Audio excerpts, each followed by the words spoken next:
So I want to talk about something today. I'm honestly laughing because I'm so much of my life's energy and time has been spent on this, and I see so many women going through this, and I just can't bear to not talk about it. Even though this is the last thing I want to talk about and put on my YouTube, I just have to. So here we go. I just do not understand why a woman has to spend so much of her life's time and energy and brain cells, my precious gray matter and my intelligence, on having to think about marriage, whether you want to do it or you don't want to do it. I have a variety of female friends right now who are in just different stages of married or not married, or wanting to get married or about to get married, and this constant pressure that we feel as a woman to have to justify our choice. If we have made a choice to get married, we have to justify it. If we have made a choice not to get married, we have to justify it. If we are about to get married, we have to justify it. Like, I'm just, whew, it is exhausting. And I feel like it's an insult to our intelligence. It's an insult to in Islam, we have a word called Ashraful Makhlukat. And Ashraful Makhlukat means that God has created you as humans as the highest intelligence being, not higher than the higher intelligence, right? But like amongst all the living beings that God has created, though I beg to differ looking at people around me and looking at the world where it is heading, but God has given us basically more senses than it has given to any other living organism or living thing that is created and is present in the world today. And a part of being Ashraful Makhlukat, which I understood as a child, was to be able to choose to use the brains and the intelligence and the capacity that Allah has given us for something good, for being someone who does something good with what Allah has given us. I am exhausted to see how much of our life's energy and time is spent on just justifying our choices, and you know who we have to go and justify it to? Ourselves. First, we have to justify it to ourselves why we have made that choice. Next, we have to go and justify it to the other women in this world, especially to the ones who have made a different choice. I really try as a single mid-30s woman. I really try, because I've seen my friends and my cousins and all, and whatever, my sister and all getting married. I've seen those weddings start from as early as I was 23, 24. I started seeing that. So it's not a big deal for me that women around me are married or they're getting married. However, however much I try, I have still faced in one way or another. And I am so perplexed because I really don't understand why none of my male colleagues or friends, or like, the men who I have been connected with in one form or another, why I don't hear them coming and telling me about marriage and about the importance of marriage as much as women want to come and tell me about that. I think like there's this unsaid fundamental rite of passage that every woman has to go through, where she has to justify who she is, what her choices are, why she is the way she is, and she has to then accept herself while always feeling that there is something missing or something less. Even the woman who has a good husband wants to complain about what she does not have in life, wants to complain about her heart being broken. Even someone who has children wants to complain about something else.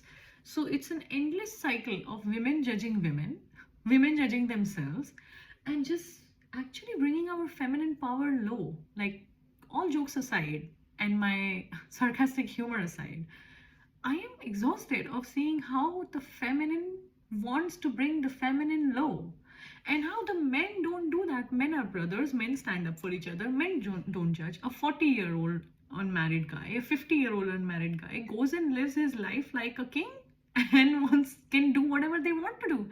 Nobody's coming and putting them through that scrutiny. They are not judging themselves for not being married. I'm sure that every human being looks for some companionship or some friendship or some kind of every human being needs the social animal that we are, or perhaps we have been forced to become social animals because of the way our capitalistic societies are designed.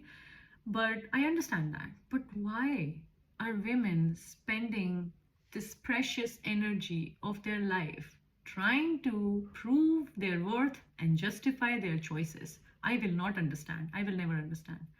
I just knew since I was a little girl, since I was wearing frocks and, like, running around, having ponytails, I knew I don't want to do this.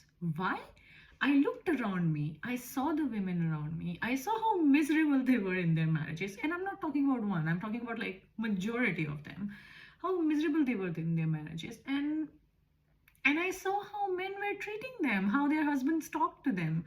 And believe me, no matter how much I have tried to tell myself that compromising and sacrificing is important, and I know that women across the world do this, they compromise, they sacrifice. I cannot think of asking a man to tell me what I should do with my money or with my life. I cannot think of asking a man to tell me what is good for me, what is bad for me.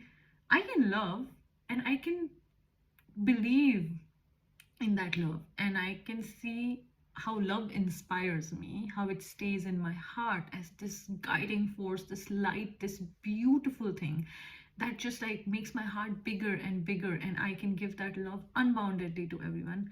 I just cannot feel inspired about associating that love with a societal construct and a system and a capitalistic society which has designed all these systems which benefits married people and puts us singletons at at some kind of what I would say disadvantage. I just cannot understand why love has to be marriage. But again, I see a lot of people doing this. So I tell them this is amazing, because it's amazing that they know that they want to do this and they're doing it. And I hope that they know that they want to do this. That is why they're doing it.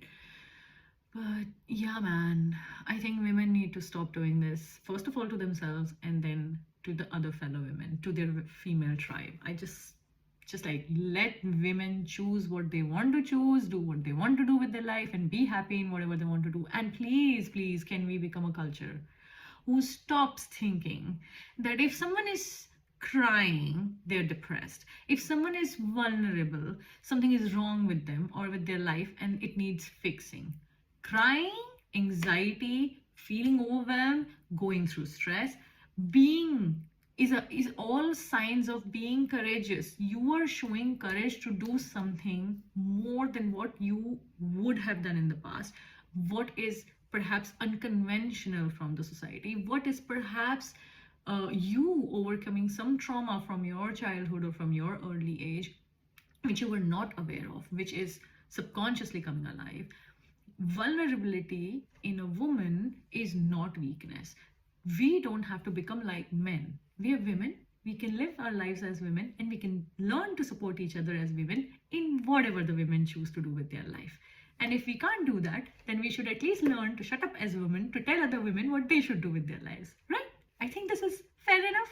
So, you want to get married? Get married. You don't want to get married? Don't get married. Want to have babies? Have babies. Don't want to have babies? Don't have babies. You are happy in your life and you're happy in your marriage? Good for you. If someone else is not wanting to find that happiness in marriage, good for them. Let's just let women be women, and let's just be women who support women. Exhausted of this conversation around marriage. Don't want to be hearing about this ever in my life again.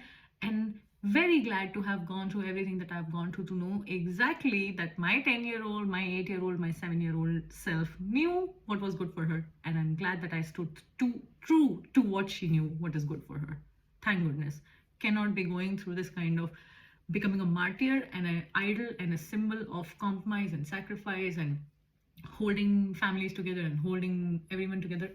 I can't be that. I can't do that. So glad that I know this about myself, and I'm able to publicly accept this about myself, personally accept this about myself, and accept the consequences of that, which is the hardships that come which by being someone who lives their life alone.